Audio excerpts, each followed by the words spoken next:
Hey guys, how's it going? Today we're working on a 2011 Honda Civic.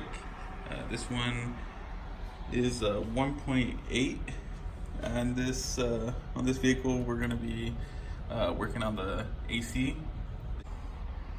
I started checking this one previously, and you can see here that I had the compressor connector unplugged so that I could check voltage and grounds when you have the compressor. When you have the AC turned on inside. But what I should have just done is check the belt here. You can see that the belt isn't even on the compressor. If when I reach down there to turn the pulley on the compressor, you just hear that the bearing's no good. So somebody got another belt, bypassed the AC compressor so they could keep using the car. But here we are now, trying to fix this AC system because the summer is starting to come up. The first step that you're gonna have to do is first recover the AC system. So if it has R134A in it, you're gonna have to have the system recovered. The second step, you could go two different ways. You can remove the belt, remove the alternator, or you don't have to remove the alternator, but you can unbolt the alternator and put it off up here on top of the valve cover, and then you'll get room to remove the AC compressor underneath it. You could do that way, or you could do it from underneath the car as well. I've done both. Normally I do it from underneath the car because I have the car on the lift, but today I have the lift unavailable, so I'm going to show you guys how to do it from up here. Alright, so let's start off by removing the belt. You can see right there, that's for your tensioner. I believe that's a 19 millimeter. So if you have the belt removal tool, you can use that. I'm going to use this wrench right here.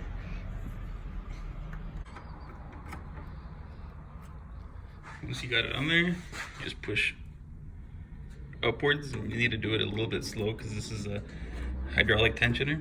You don't want to screw it up.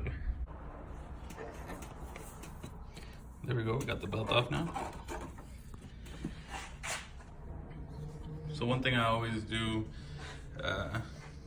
even more so now, even though I'm not gonna take off these connectors, or we could, but even though I'm not going to, always remove the negative terminal on the battery so you don't mess something up.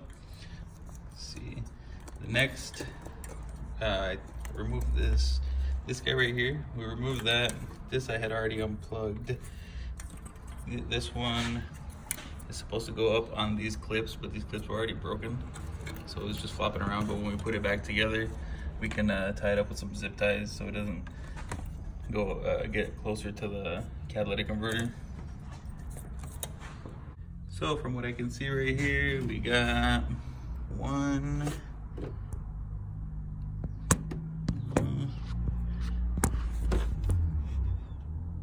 I believe there's 3 bolts on the alternator, and they should all be 12 millimeter bolts. But we'll find out in a second.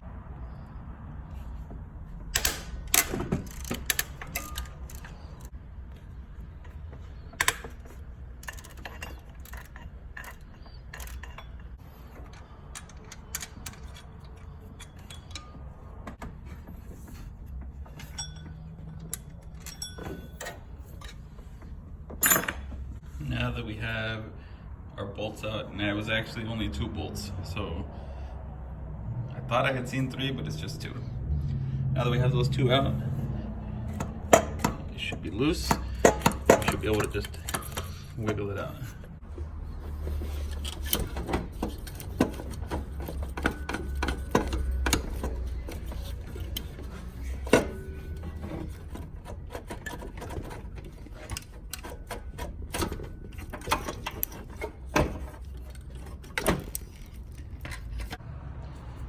Alright guys, there's the alternator out of the way.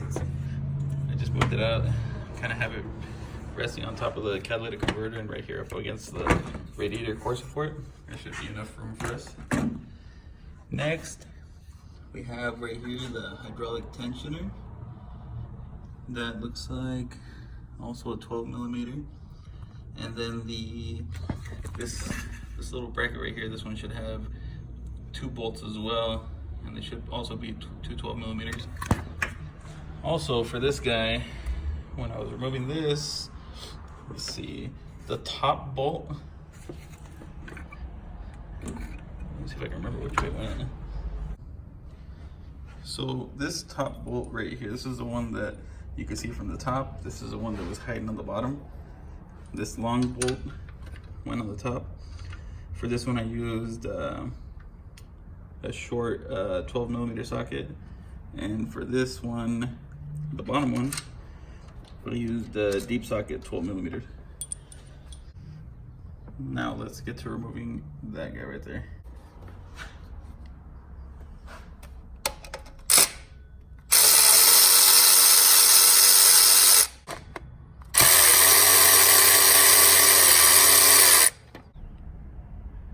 All right, so the very bottom bolt over here, this is one of the ones for the bracket, the bottom one. This AC line's gonna be in the way, so we're gonna have to, might as well remove both AC lines while we're at it. It should be 2 10 millimeter nuts, 1 on each.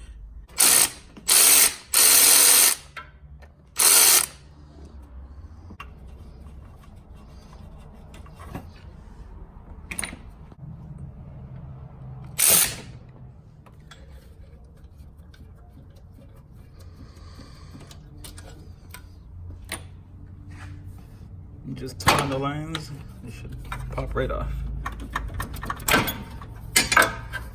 Move them out of the way.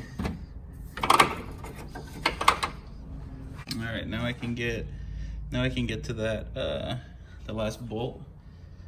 And what I'm going to be using here is a 12 millimeter deep socket and a short extension, really short one.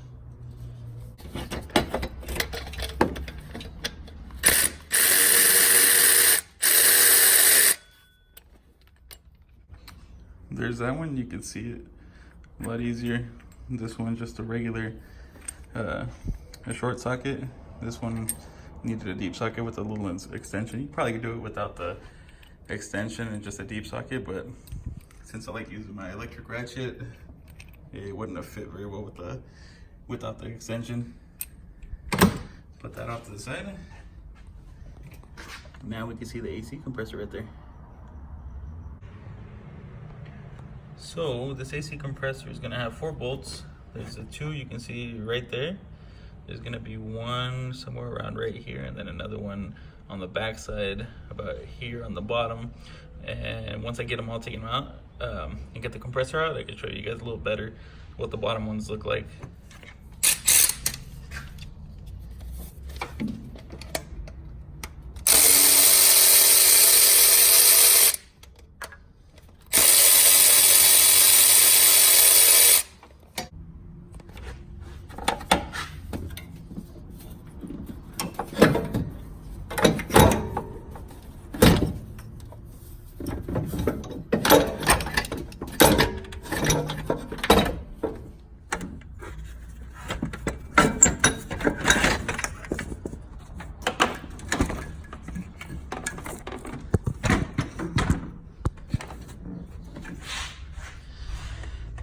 Okay, after a little bit of wiggling, fighting with it, finally came out.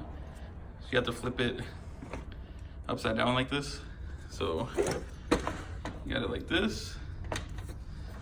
When it's in the car, it's gonna look something like this. You pull it over like this, flip it upside down, and you can just wiggle it right through there. Sometimes it's a little bit of a pain. This one's a little more difficult to get out.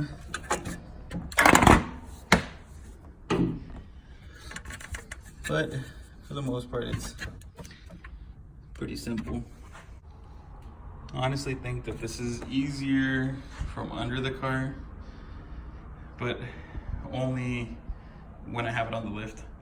I haven't done it from underneath with just some jack stands and dropping the frame down a little bit, but when it's on the lift, super easy from underneath compared to this. This just seems a little bit more complicated to get it out. All right, guys, so here's the compressor out of the car. Let's see. So when it's on the car, it's gonna look like something like this. Here's the two bolts that you can see on the top. And here are the bottom ones. They're a little tricky to get to. This one, not so much. You just use a 12 millimeter deep socket with that small extension. I was able to get that one pretty easy from right there. This one was a little trickier because the frame goes right by there. So I had to use, I think it was what is that, like a 2 or 3 inch extension, swivel. Let me see, I think I still have it right here. There it is.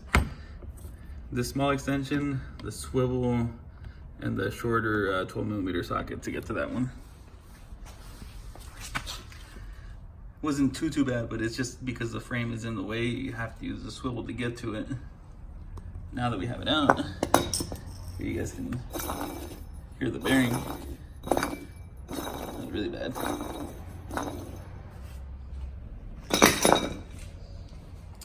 So now that that's done, once you have your new compressor in, you just do everything reverse order. Vacuum the system, charge the system, and make sure that you have the right amount of R134A in the AC system, and just check your temperatures, make sure everything is working correctly. I still haven't received my compressor yet, but as soon as I do, I'm gonna install that. So here's the compressor that I got. It's a used one, but I got it from LKQ. I've always had good experiences with the LKQ parts, even though it's, they're used, but most of the time they've always been good, and they're way cheaper than getting something new. So now we just gotta put everything back together and see how it works.